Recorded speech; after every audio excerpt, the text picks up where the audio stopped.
Hey everybody, my name is Brian Edwards. In this video today I'm going to be demonstrating an app that I've been building for the past couple of months using Microsoft Power Apps. I previously uploaded two other demo videos of this app, call it the alpha and the beta versions of the app, whereby I showcased how app makers can expose content stored in any site, on any list, in any document library, view those documents, download them, convert them to PDFs, view photos, view videos that are stored in SharePoint, etc. And what this final version of the app does is it actually enables app makers out there to write information back to SharePoint, so not just view it. So you can update metadata on lists, update metadata on document libraries, etc. Now, I'm sure that many of you will be curious as we go through this demo just what type of complexity there is to this actual app insofar as the code that's sitting behind it. So before I go, I might as well just show you that as a starting point. And what you'll see in the designer, my Power Apps designer, is that there is actually only one screen in this app, nothing more. There's not really that many controls on that screen if you consider the functionality that I'm going to showcase. What happens when the app starts is it creates a collection of predefined sites so that I don't have to go and search for those manually. So basically that populates the drop-down list over there. And on the onVisible property of the page, when the app starts up, it again just sets a few variables, nothing that complex, and it starts a timer job which does some additional functionality as the app loads up. That timer job again doesn't do all that much. It just sets a few more variables, and I also use this to clear the cache of any collections that I may have created or populated whilst using the app if I want to. So I just have to start the job to reset everything back to the default. So that really is pretty simple if you consider what I'm going to showcase. So let's have a look at the demo itself. In this demo, you'll find that I'm going to be going through things pretty rapidly, and I'm doing so intentionally because I'd like to illustrate to the app makers out there the type of user experience performance that you can actually get real-time, no smoke and mirrors, what users would be, what users would get when calling these graph APIs and exposing this information. So when I select a site, what it does is it loads up the site document libraries and lists on that site, retrieves the first document library and the items in the first document library. So that's two different flows that are called, one to retrieve the sites and lists and the other one to retrieve the document libraries. So the basic view that you see when you get onto this screen, or this view, is the list of documents in that document library. And in this document library, there's only 5 documents, and that shows you the thumbnails and some basic metadata information, the versions and the last modified. What I can then do is just move that gallery across to this side, and I can now see thumbnail images of each of these documents. So that's pretty cool. I can open this up in a bigger window and open it up in the browser, and it's got some information, in this case about a demo solution that I created for booking for booking like catamaran cruises, etc. So it's got the reservation information, my name, email address, etc. So that's just a thumbnail view of the image. But what I can equally do is just click on the PDF icon over here, and it converts that same document to a PDF. Now, once it's converted to PDF, I can open it up and I can do things like printing it should I want to. And you'll see that the performance as I go through these different documents, it's loading up these PDFs exceptionally quickly. But what I can also do is, I'm going to say that quite a lot, is I can view this in Word Online. So if you want to perhaps edit this document, you can do so because it'll open up now in Word Online, and you can go and edit the document and make the changes. Now that's pretty cool, but I wanted to show something even cooler than that. As I alluded to earlier, I said that there's some additional information that you can do, not just by updating metadata. But the first thing, just to show you, is what these different icons do. One of them is to download the document. This is to view the version history, so it shows you all the different changes that are made to the document. This one here basically shows you all the metadata, basically the columns on that document library, and then it allows you to edit it. So I can go now and say that actually this booking date, let's just change the month and just specify some random month and say that the booking date was on the 6th. I'll change this number to 12. Click over there. I can say, I can edit columns that rich text columns, etc. So is question, let's just say, for example, save that. As I've changed these columns, you'll see it's highlighted which column specifically have been changed. I can change this amount, and I want to change this to some ridiculous number just on purpose. When I click on save, it now updates those changes to the document. So now that's pretty awesome. It's changed the information on the document library, but what you'd be even more amazed by is it's changed the actual document itself. So you'll see here I've got the ridiculous price over here. I made the changes. The booking date has now changed. There's the reservation date to the 5th of August. If I close this, I can close it again. Again, if I view the PDF, that entire information in the document has changed. There's the amount that's changed. If I go back and I view the Word document online, you can actually see that I've updated the document itself, and no smoke and mirrors here. Those changes have been made. So anywhere, within the app, that same functionality basically exists.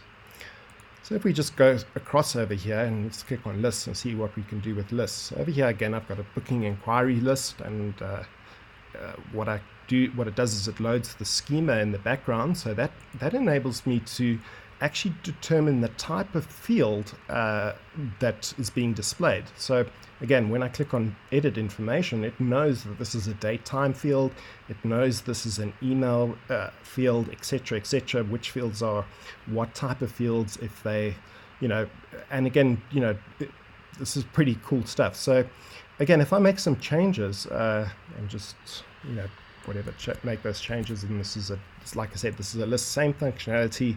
It calls exactly the same flow as it does to update the document library metadata, and here we have that information basically updated, and whatever the case may be.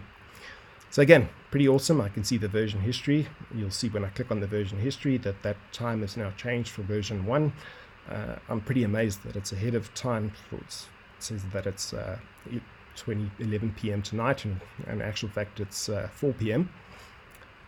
But if I go back across here, let's have a look at some of the other stuff. So what I'm going to do now is just take you back to the home and select a different site that's got some other content on it to sort of see how that information renders. So again, it's dynamically loading up the list of document libraries and lists on that site. It'll then load, it then calls another flow to retrieve the actual contents within the first document library that is displayed.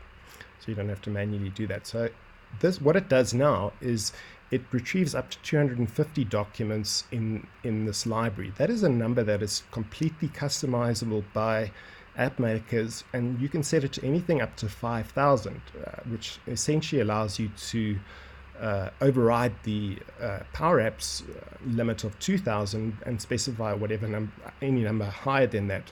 The performance of the app, however, would degrade significantly as you increase that number, and obviously it's because of the amount of information that's being downloaded, and there's no practical reason to display that amount of content. So again, if I go into this, I can browse through different document libraries. I can see the information in there.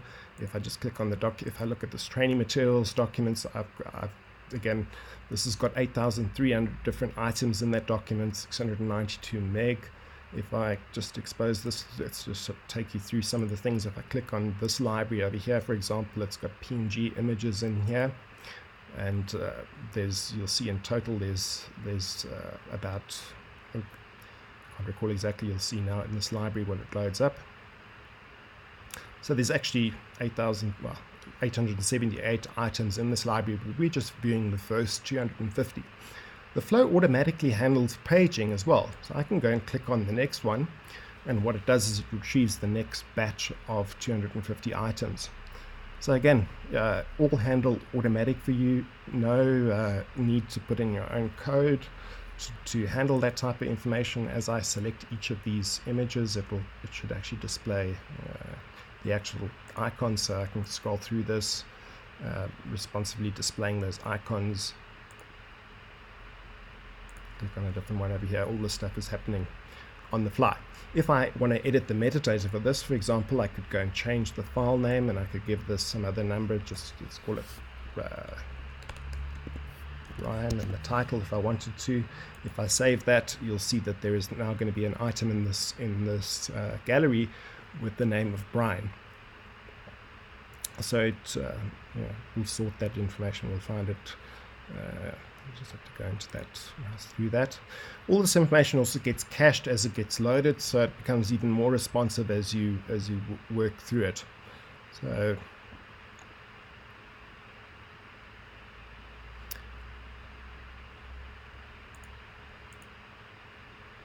it should appear on the second batch, I think.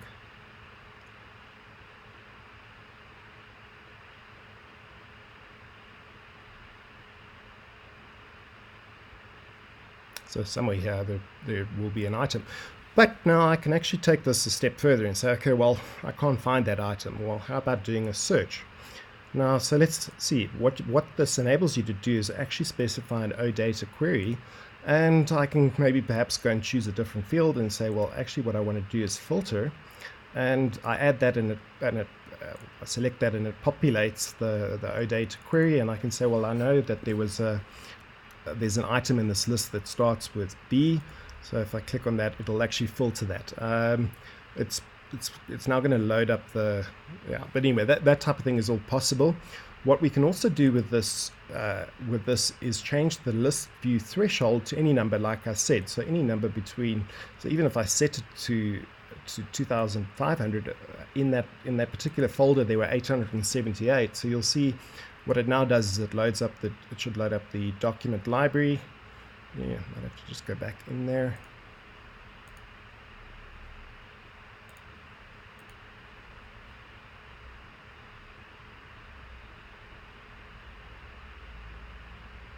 So you'll see now that when we browse and navigate through the actual document library, because we've changed the list view threshold to 2,482, it now will retrieve up to that within any given folder. So in this, again, once I select this folder, there's the I'm not sure why this, let me just clear the cache. What I can do basically by doing this reset over here, it clears all the collections. So if there's any problems or whatever, I go back in there, it'll reload it. And we're going to then change the list view threshold again, because it's now reset it to the default. So basically that, a little bug in the program. Yep.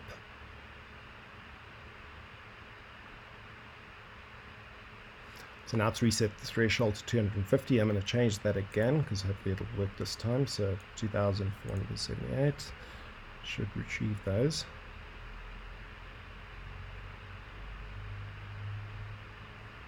No, there's something wrong with that.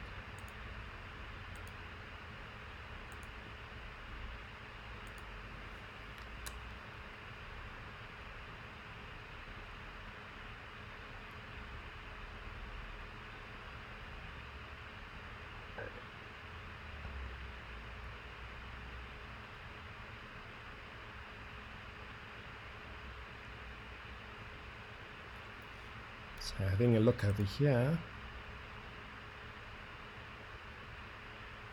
Okay, so that's working again. Loading the schema. If I browse to this library, again, it's now retrieving 6 items in that library. It says that there's 878 in this folder. So if I, for example, I browse to a different folder, you'll see it now loads 713 items because I've changed that list view threshold. It's not just retrieving 250 anymore. It's now retrieving all 713 items.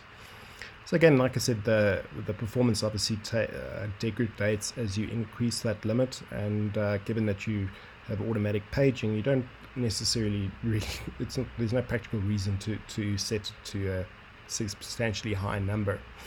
So now that I've got all 715, it's now displaying the icon for it, and the thumbnails take a bit longer. But again, you know, if you look at this, considering if I browse to the middle of that library around 400, 500 items or whatever, it's rendering this stuff pretty amazingly quickly, as considering everything that it's doing.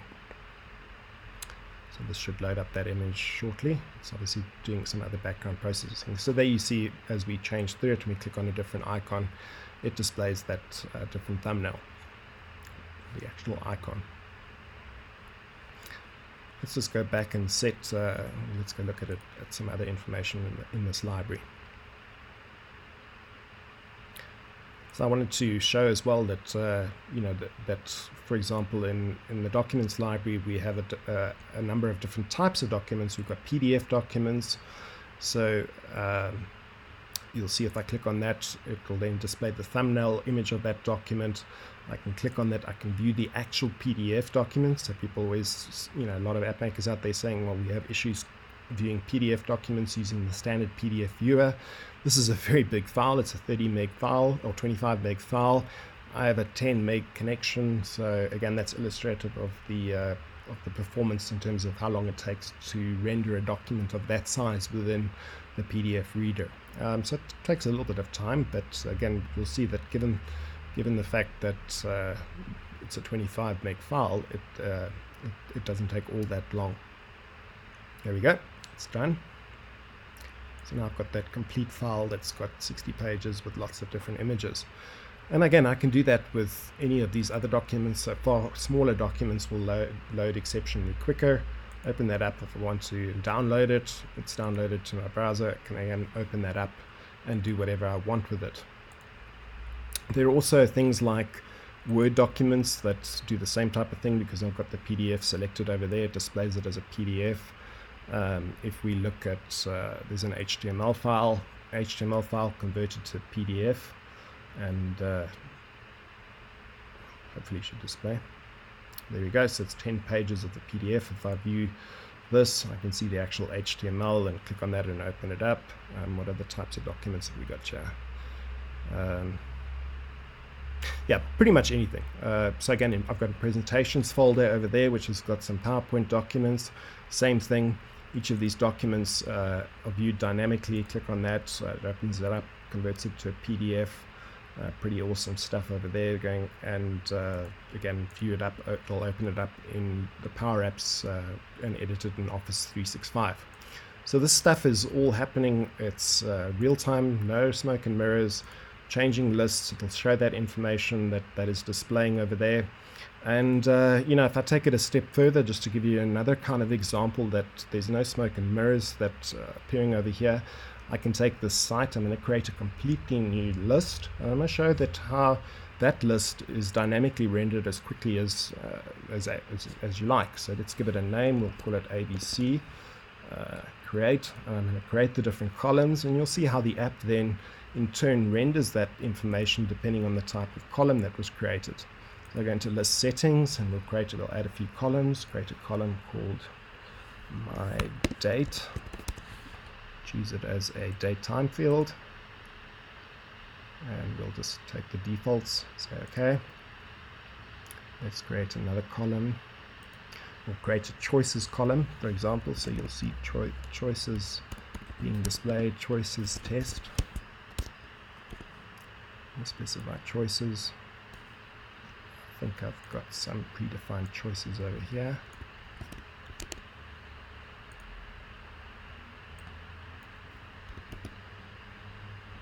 Say OK.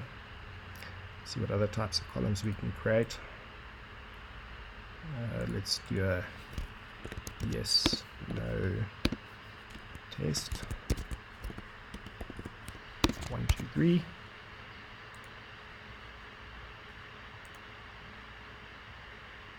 And I don't know if there's any other options. Let's add what we'll do is we'll add a multi-line text box, and I'm going to say rich text. So I'm going to say that this item enables rich text with pictures and hyperlinks. Just have to give it a name.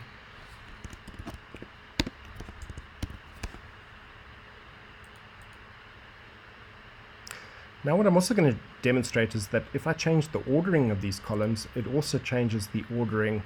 So although I created this 1/5, if I change the ordering to 2, it actually updates also in the app. So now we've got the list created. Let's just go back into the settings of the list and just add a few items just to start off with no metadata. So in fact what I'm going to do is just use that same list of choices that I had, go into quick edit just for simplicity purposes to get a bit of content in there quickly.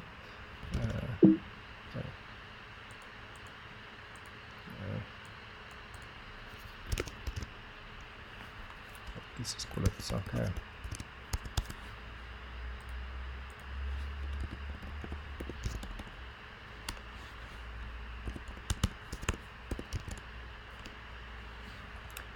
Stay with that one.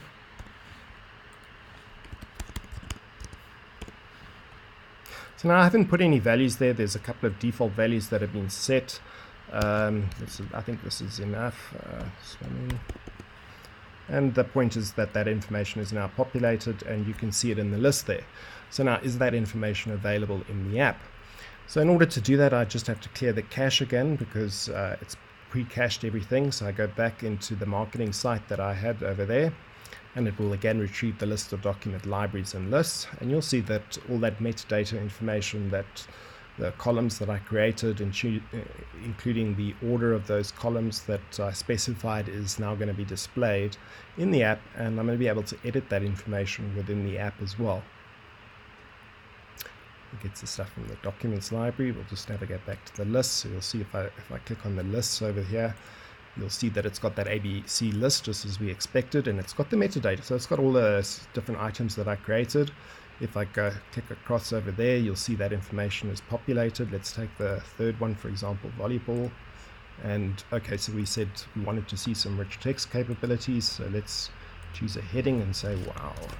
And let's change the color and see what else we can do. We can specify background and whatever, some other color over there.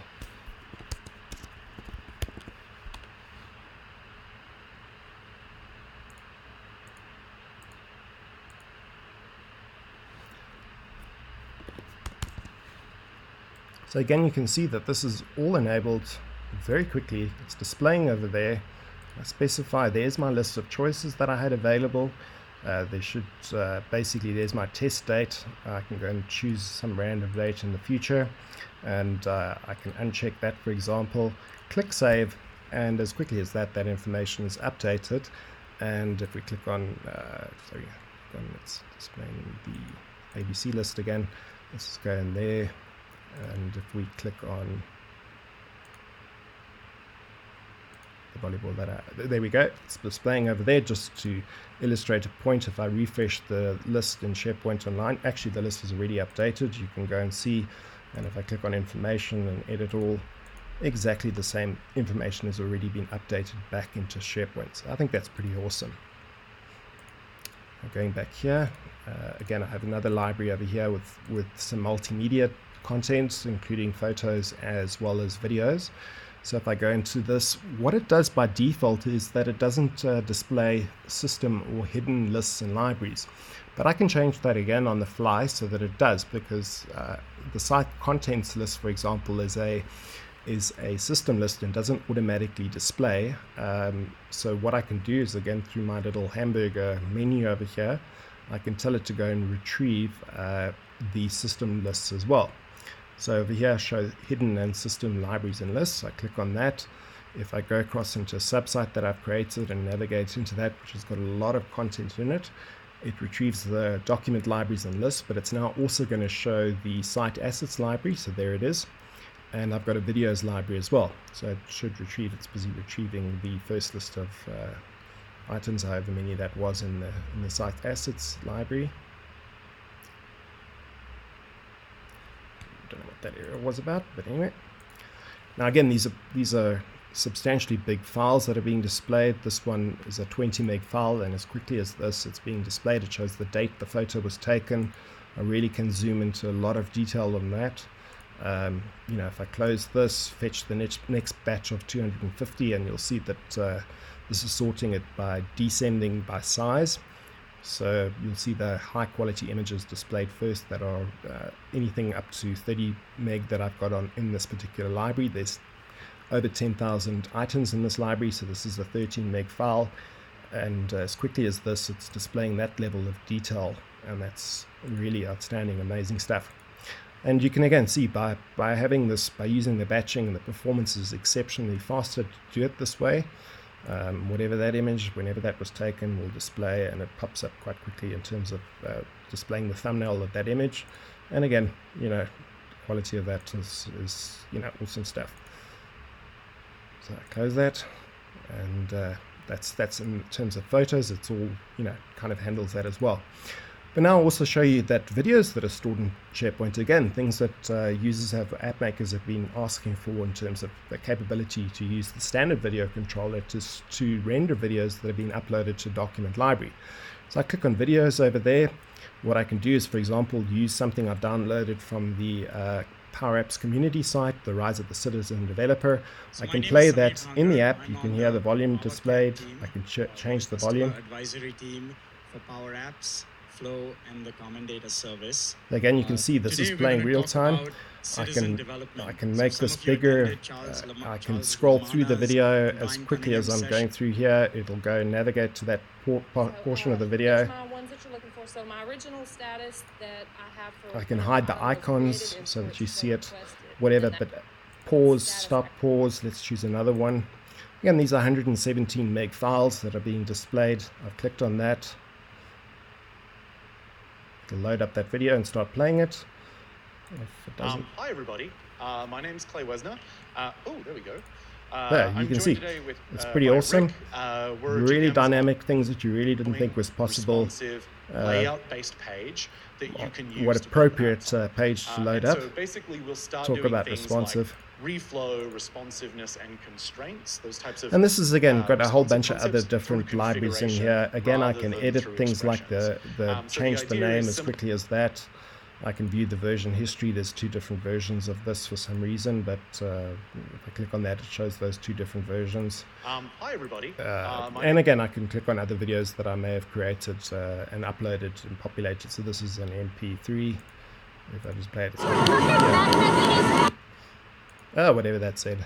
And again, and I think that, again, largely wraps up what I wanted to demonstrate to you today. And like I said, I've gone through it really quickly. I've shown you the type of capabilities where you can dynamically adjust the list view threshold. You can modify the OData to do filters. So, if I just showcase that filtering, because I never showcased that, if, for example, I'm looking at this library and there's a file called Power Apps on there and I want to filter and find everything that starts with a P, I can go and select the name and I'm saying I want to do a filter, click on that, change that and say P. And save that change, and once I go back and just refresh in there, it should now filter only items starting with a P. So there's nothing in the site assets library that starts with a P. If I click on videos, retrieves 50 videos, and again there it's instantly filtered that list down to the one that says P. So resetting everything back to the default, get back to our home page. And that so the one last functionality that I wanted to show you is that whilst I'm only displaying these particular lists over here, I can actually go and search for any other site that exists on SharePoint. This again just calls a flow, one step in the flow to do a search, finds one site called sales. If I type in something else and do a search, just again illustrate that it's dynamic, it'll go and finds 4 different sites. So I can go into the test site that I created. I don't know what content is in there, but all of this stuff is dynamic and it's retrieving this information without me having to specify any of this stuff manually. So whatever's in, just getting stuff from the bookings library, there's a bookings library, it's similar to the other site, loads up the schema, whatever metadata is in there, different templates, same type of information. And I think that pretty much wraps it up for what I wanted to demonstrate to you today. I think that it's pretty impressive. I'll be posting a blog. Last thing I wanted to show you is that these are, if you look at the app itself and look at the data sources on the app, you can see that in the app there are literally 7 different flows in that app. I added a connection to Office 365 users, although I don't use it, but there's no direct connections to any particular SharePoint connections to a specific document library or list. If you look at these, any of these lists, for example, I can go and see the run history, and I've been calling drive items, which retrieves the items in a document library. And again, this is the type of performance. So these things are loading up 3, 4, 5, 6, 7 seconds. If I look at the actual run history of this flow that retrieves these documents in here, you'll see the type of information that gets returned in the response. And I'm just using this JSON format to copy and paste that. And if you look there, it's got all this metadata information, the download URL, all the different fields in there where the information is, like talking about the booking date, the number of meals included, all this other, basically everything is exposed that you could possibly want to expose if you wanted to. So that wraps it up. Hope you've enjoyed this demo, and the blog will be posted in the coming days. Take care. Cheers, guys.